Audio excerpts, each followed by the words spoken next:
Welcome back, guys. Welcome to the channel.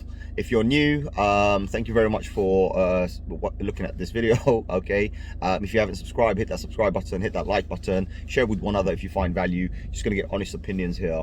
I want to talk about Bitcoin today, right? It's going to be mostly Bitcoin, and I want to talk about some other fundamentals as well for some other coins, but I think Bitcoin is the key right now.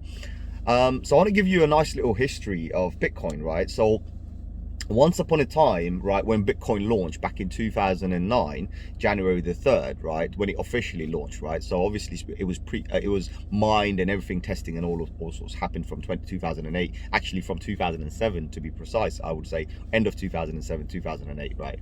It happened, but in 2009 it came out, went onto the forums, and people saw it for the first time in the cypherpunk community, basically. And at that time, I think Bitcoin was worth zero, but it got to the point where it was like 0.000, like 10,000th of a penny or something like this, right? It was worth nothing, right? Nothing. That's what it is, right? Nothing. Then in 2010 it was worth about 1 cent. 1 cent, right? So just remember these numbers I'm giving you. 1 cent. Then obviously in 2011, we had our first kind of technical trading on Bitcoin, right? And it was within the community, basically. And people would be able to buy on exchange and whatnot and this and that. And there were some exchanges that popped out who were doing these kind of trading. And it went from a penny to a dollar. So, you know, that was like it was like a great milestone. Like, you got something that's virtually worth nothing to the point where it's worth something. But I think what a lot of people don't realize, because when we're talking about money, you're talking about money, right? You know, numbers, right? But this is where things get really, really interesting. Remember I said, like, you know, it was like a 10,000th of a penny. So that means for a penny you could have bought 10,000. When it became a 1 cent in 2010, it means for a dollar you could have bought 100 Bitcoin, right? So in 2011, when it became a dollar, right, you could buy one for that same amount of money that you would put in. So what happened was a lot of people, you know, getting to know it new, and a lot of Bitcoin evangelists basically going around, and they were giving Bitcoin for free, basically. By the way, in 2010, I received Bitcoin, right? So I've mentioned this before. A friend of mine, he gave me like, I think it was like, it was about 10's worth, right, of Bitcoin, and it was quite a big sum, but I didn't value it then, right? And I've mentioned it before, I didn't value it, and I think it was a good thing that I didn't value it then, because it would have been too easy for me, and I would have been in the dilemma today, and I've kind of lost that wallet anyway, so I'm not really even bothered about that, right? But the point is you had, you know, you could buy so many Bitcoin for your money because it wasn't worth anything. So back in those days, people stuck, like, you know, people who started to believe, or actually were like, you know, how would I say this, gave it a benefit of the doubt, right? They said, okay, do you know what, we'll stick 500 in there, we'll stick 200 in there, we'll stick 300 in there. And this is like over 10 years ago, right, where people stuck 100 quid or 200 quid, and they probably got, like, you know, some of them probably got 1,000 coins, some of them probably got 10,000 coins, some of them probably got, you know, far more than that. Obviously, majority of those people, if they didn't understand the concept or anything like that, probably just thought, you know what, it's just a waste of money, and probably ended up losing the data, losing their seed words and everything, losing their wallet, probably even threw it away like I did, right? But there are a few who probably kept it somewhere, right? Now, those people are now coming out, right? I'm sure there's a big frenzy in people's houses, like, oh my god, let me go through this paper, let me look for this seed phrase, I'm sure I've got it somewhere, oh my god, Bitcoin's worth so much, right? You know, imagine a fiver, you spent a fiver, right, $5, right, 10 years ago, and you've got like 500 coins sitting in there. That's mental, right? Imagine someone from 2010, he spent a $5, right? $5, that's all he spent. and he's got like 5,000 coins sitting in there. That's mental, right? So there's going to be a lot of regrets and a lot of people out there, you know, who are like kind of hitting their head against the wall. It's like, damn, okay, well, you should have believed in it. Now it's worth like 60k, whatnot, right? 62,000, yeah, almost 62,000 something today, almost 63 actually, to be precise. But so never mind, right? That's what it is, right? But I think it's a good experience for people to understand the power right now, and a lot of people to see. And also, I always recommend, you know what, understand the fundamentals, understand what it is, try and understand it, because if you don't, you're not a believer, right? If you're not a believer, you're never going to believe it, right? So there's no point, right? As I said, I mean, for me, 2010, I'm not a believer. Come 2015, I become a believer, and I don't regret any action I took. Of course, I lost a few Bitcoins, but that's a different story, right? You know, thank you to my friend who was giving it to me, and he was an evangelist, and he's doing it right now, right? But the point is, you know, you got to look at the price. What was it worth? And that's the magic, right? So, you know, people, you know, there are wallets now being activated, like people going through their homes and looking for these papers and whatnot, whatever, right? And they're getting these wallets out. But remember, back in the days, these fortunate people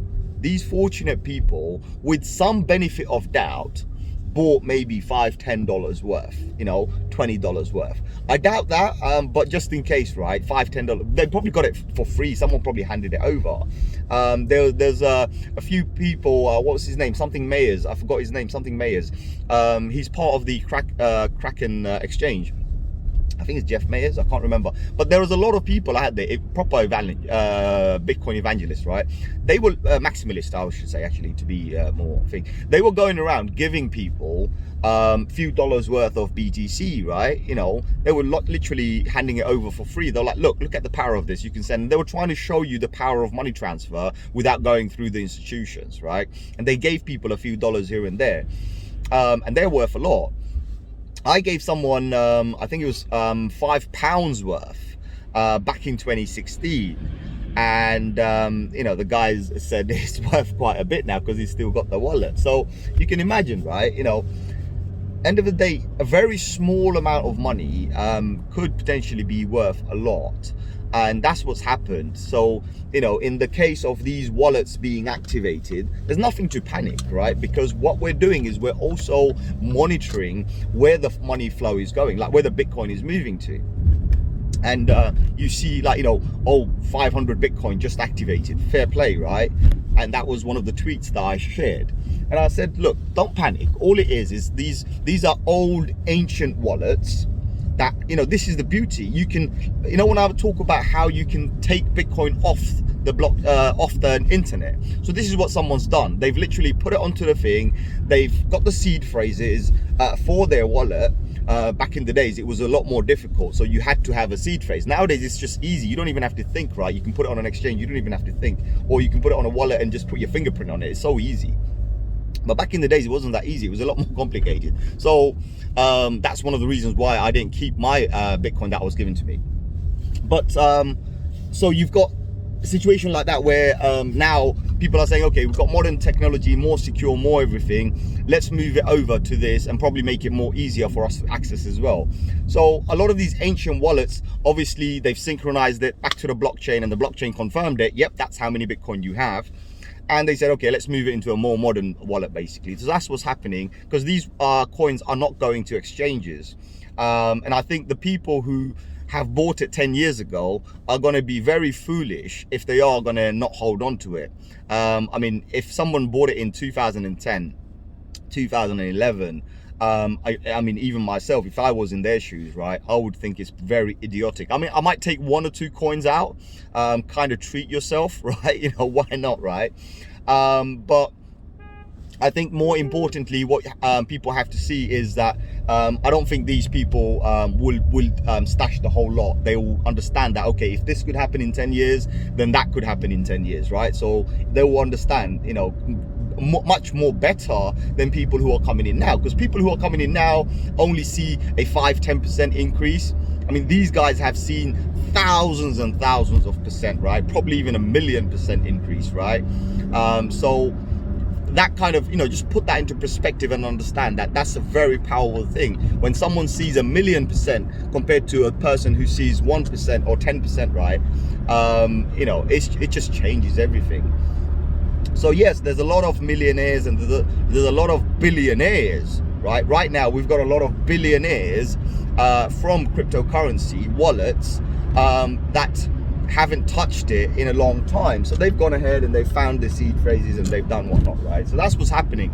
So I wouldn't be shocked, and because it's coming right now, and I wouldn't be I wouldn't think anything negative in that way, because as I just mentioned, right, it would be pretty stupid for them to actually sell now, seeing 1,000,000% increase on their money. So imagine a $5 worth of Bitcoin, right? And they got themselves like 500 coins, or just for the sake of it, let's say $500 worth of coins, and they got themselves 500 coins. I mean, it's worth millions now, right? It would be very idiotic for them to sell it, because potentially in the next 5 years that could be worth billions, right? So that's what it is. So yeah, I mean, I just wanted to talk about that today. Now, the other thing I wanted to talk about is AvaX, right? AvaX Avalanche, right? Now, you guys know that I don't promote any coins. I don't do any of that. I'm not about FOMO. I'm not about FUD. None of that nonsense. I like to take the noise away, right? You guys know this. I hate noise. But I'll tell you a few things, right? So I forgot his name, right? He's a Turkish professor. I forgot which university he's in. Anyway, he created AvaX, the founder of AvaX, right? He's a professor of science, science and technology or something like this, right? I can't remember which university, it's going out of my head. But anyway, so let's just go to the thing, right? So this guy, back in 2000, started working on a project, and he's been working on it for even before that, but he's a Turkish American in America, in that university. I can't remember the name, but he started working on a protocol. Technically, he started doing some research on a digital currency. And funny thing is, that digital currency that he was, it wasn't digital currency, more like the blockchain technology and everything. That same technology is technically shared by Bitcoin, right? So, years later, obviously Bitcoin comes out, and Bitcoin takes the best of everything and puts it together. So there's been many, many more. Back in the 90s, there were some other guys who were trying to do, Bcash, they were digital cash, digital gold, so many other things. If you look at the history of cryptocurrency, you can see that since the 1990s it's been going on. In fact, it gets even better. In 1956, there was this another old professor. He actually passed away, I believe, last year or the year before he passed away. Old fella. He was doing a project, and he actually gave it to the CIA back in 1956. And part of that, the work he was doing in 1956 was rejected by the CIA. And that part of that kind of fundamental is actually existence in Bitcoin. It exists in Bitcoin, right? So, Bitcoin is a very later thing. It takes the best of everything that was there. So we're talking 1956, we're talking the 1980s, we're talking the 1990s, right? And when you hear 1956, you'll be like, hold on, internet didn't exist. Well, I'm sorry to burst your bubble, internet did exist, right? Only not the way you know it. So that's what it is. So the technology, these are brilliant minds who have been working with cryptography and everything, working with internet protocols for a very long time, from the inception of internet, right? And a lot of the technology or cryptography that we use were military grade, right? These were military. I mean, the whole internet wasn't made for the public. It was made by the military for the military. Your GPS service was made by the military for the military, right? Until they made it public so everyone could use it. That's what you have to understand. So this is what it is. These technology are high level technology and being used. So this guy, anyways, this professor, do you know what, that name, university name comes and goes. I can't remember. Anyway, that professor, I forgot his name. Emin, I believe, Emin something, Serira or something, Emin. Anyway, he was working on this project way before Bitcoin even existed, right? And then, couple of years ago, I think in 2019, I believe, or 2018, I can't remember, he finally launched the white paper.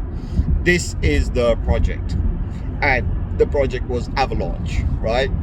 You know, so what Avalanche did was take the best of everything that existed and the experience that he already has and put a blockchain out.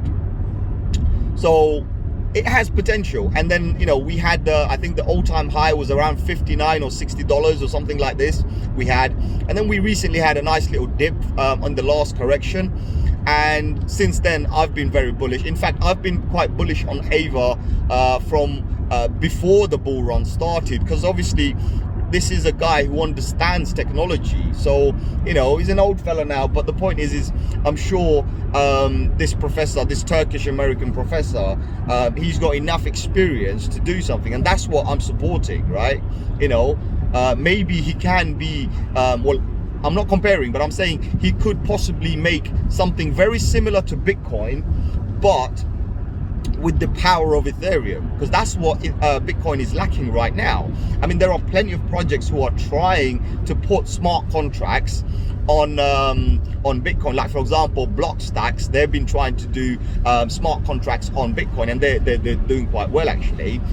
So there's plenty of, like, what's it called, Lightning Network, trying to make it more faster. So there are plenty of secondary layer projects that are doing great stuff on Bitcoin, but Bitcoin itself can't do it because it wasn't designed for that. Or even if it was, the technology didn't exist, the protocols didn't exist, right? So that's what it is. I mean, Moore's law, if you do, I mean, technology will basically double itself every 18 months, right? So obviously the knowledge and the capacity people had back then, it's been rapidly growing, and this is what it is. So Avalanche coming out, like, you know, almost like 4 decades after it originally started the research and work, there's a lot of potential. You know, I'm putting 40 years worth of research from this professor of science, right, who just built this. There's a lot of data, a lot of brilliant minds have gone into this. That's why I'm in it. And the best part is, unlike what's it called, Hashgraph, right? Hashgraph was created by a bunch of institutions for the institutions, right?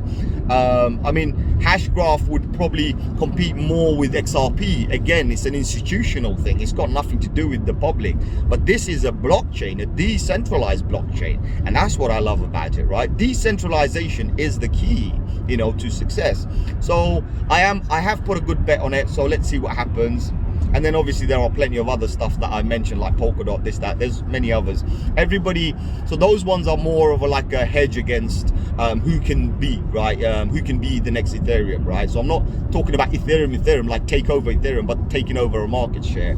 But the ultimate thing, what I'm trying to say here is, if it's a blockchain project, right? If it's a blockchain project and it's got potential, it's worth putting something into it. That's all I'm saying, right?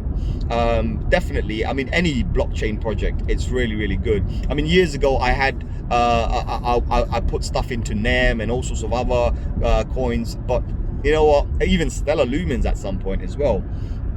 But over time I've scaled out because they didn't really do anything. They're stagnant, right? They didn't do anything. I mean, Stellar Lumens right now with their, what's it called, I think it's called, no, it wasn't. It was NEM. NEM just released their new protocol, which is Symbol.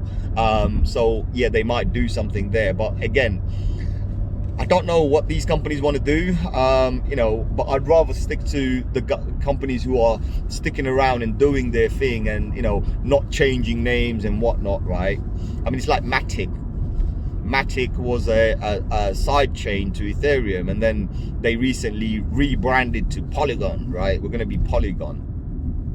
And that just shows desperation, you know, like, you know, changing a company name and this and that. And of course, historically, a lot of the companies who have changed their names, changed some of their protocols, have done really well. But, you know, you have your doubts, right? You might as well stick to the original. So that's what it is. So this is what I'm thinking. Any blockchain currency has good potential, and I like to spread my bets, right, if that makes any sense, right? So I'm not sure if one's gonna go and do something amazing or not, but you know, maybe it has some future, so I just put something there. Also, you'll hear a lot of news. Someone just actually messaged this, that, you know, footballers in the UK have been given the option to be paid by Bitcoin. Nothing new. It's been happening in America with their basketball teams and football teams as well, where I think there's a famous player. He said he wants it. He wants a portion of it in Bitcoin, and there's a company who does all of this for you, actually.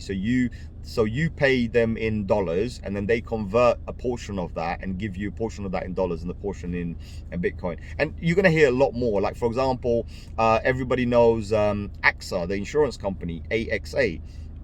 Massive big insurance company. Well, now they've allowed people in Europe, I believe, to pay with Bitcoin. And the message here is not about people allowing you to pay Bitcoin. The message here is they want your Bitcoin. That's what it is, because they got to go and buy, and they got to pay for it, or they can just basically start taking from you. You know, I mean, people the likes of Microsoft, people the likes of Apple, all sorts of other, they all allow you to pay with Bitcoin. Why? Has anyone ever thought about, do you think they're cashing out their Bitcoin? No, this is their accumulation. If they could accumulate some more, why not? I mean, I know if I was to sell something with Bitcoin, I'll never sell. I'll keep that and let it grow, because that's what it is, right? It's got infinite value. So why would I ever get rid of that? So I hope that kind of makes sense. Like, you know, so I don't want to make this video too long, just a few brief mentions. And obviously market cap, I mean, just give you a little market cap update. So remember, I follow the market cap, not too much concerned about the coins at this present moment, because I think there was a time, right? So during the bull cycle, when we had it, and I've mentioned this, I don't call this a bull cycle anymore. During the bull cycle, all of our attention was on specific coins, on how much this coin could do, how much that coin can do, and X, Y, Z, right? I think, and even like today, somebody asked me, oh, what's the target? What's the target? I'll be honest with you. I think we got to stop looking at targets right now. Yes, there is a good target, like, you know, your target Fibonacci 1618 is always a target, right? So we've got to look at that. But more importantly, right now, I think we've got to focus on the market cap, because the market cap is doing something different, right? And that's what the institutions are going to be looking at. They're not going to be looking at your what the price of an independent individual coin is. We know Bitcoin has been accepted because it hit over 1 trillion. But as I've mentioned before, we need to stabilize Bitcoin, and to stabilize it, we're going to be looking at about 1.5 to 1.6 trillion. I would say 1.7 trillion would be the safest bet. So definitely, if we can get to that level, that would be good. Ethereum, now this is quite fascinating. Ethereum just hit 285 billion. There's good potential, right? Okay, from what I'm seeing, I think Ethereum could potentially, if it carries on, right? So even if it carries on for the next few months, Ethereum could potentially go to 1 trillion. So that's close to Bitcoin's current valuation. But obviously, if that happens, then I think Bitcoin would be definitely in the region of about 2 trillion, you know. So that's what's going to happen. But then, you know, we're talking about the broader aspect, right? Other currencies could take the spot, right? For example, Binance Chain could easily take Ethereum's spot. Looking at the numbers right now, it could easily be worth over 200 billion, right?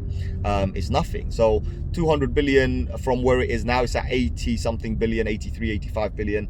If it jumps up to 200 billion, brilliant, right? That's like 100%, right? So it could easily do that. That's on the board.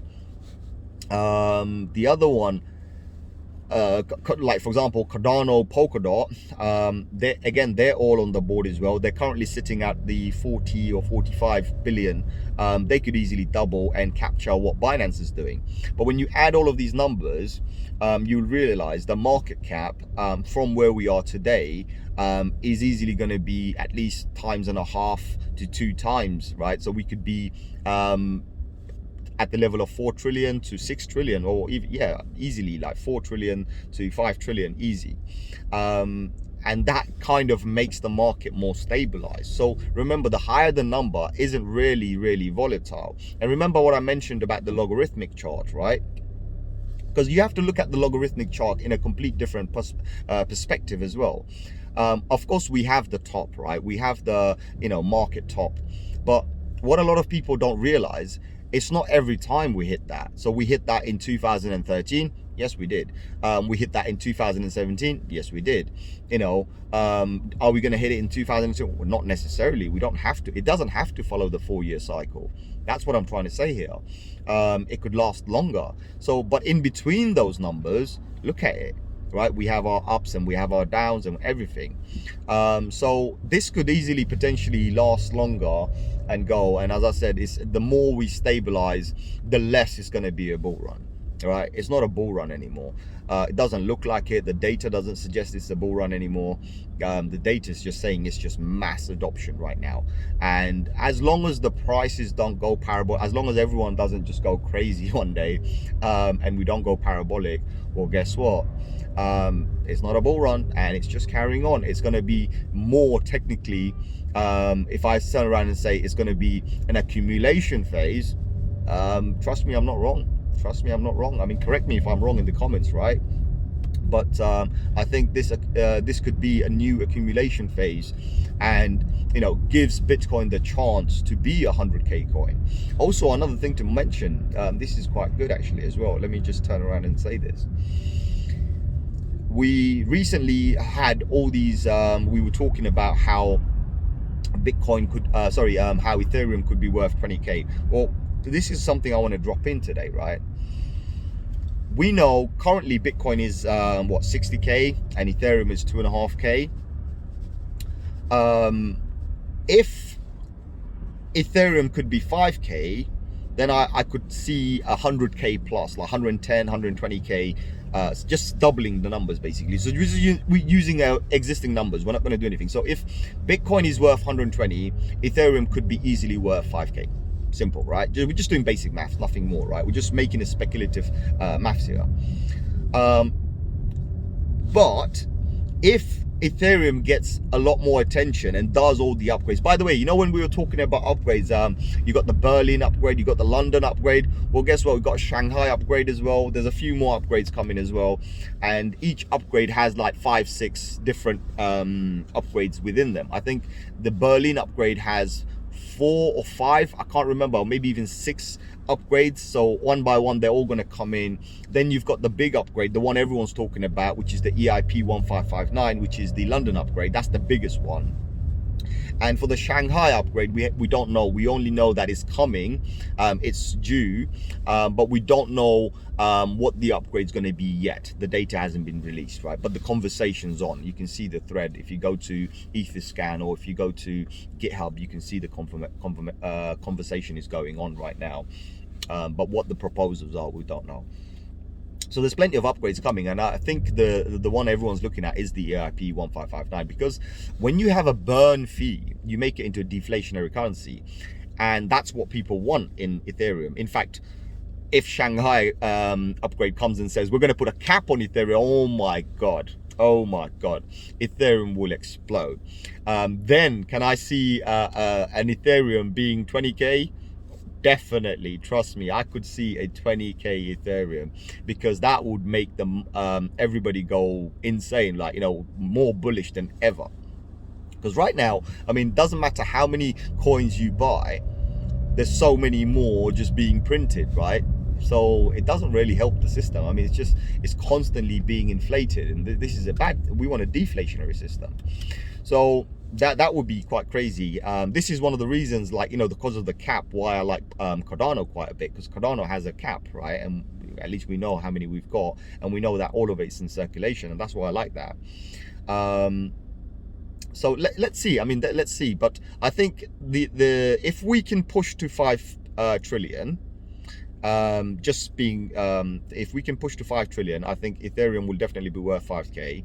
I think Bitcoin will definitely be worth 100K. And if we go to that number, then like a $150,000 BTC plus is not off the books. I think it is on the books, and a $10,000 to $20,000 Ethereum is also on the books as well. Because you've got to look at the market share. Just do the maths and just do the market share. It is possible. It is very possible. But in order for us to get to there, whatever we do, we don't want to be parabolic. That's all I'm going to say, right? We do not want to be parabolic. We want to move up slowly and just every time we create a brand new high, we want to create a support. Every time we create a brand new high, we want to create a support. And if we can create enough support along the way up, then doesn't matter how many resistance we get, it doesn't matter. Also, another thing to understand is there's a little bit of a balance, right? So a lot of the short traders, I've noticed this as well, this is quite funny, and this could also propel the price, right? I've seen a lot of short traders like less and less, right? So less and less short traders, right? A lot of people are changing their minds and they're being a lot more bullish, and they're not putting as much as they would normally. There's a lot of long traders, which is good, but the longs aren't helping the market. Let's just put it this way: the longs aren't helping the market, because a lot of the time, if we go parabolic, the longs will make a lot of money and kind of hurt the system, right? Because the exchanges that they do the trades on has to pay BTC, and the problem that I see is there's going to be more liquidations than not. So currently there's a certain amount of liquidations on a certain day. They're going to have a lot more because they can't afford it.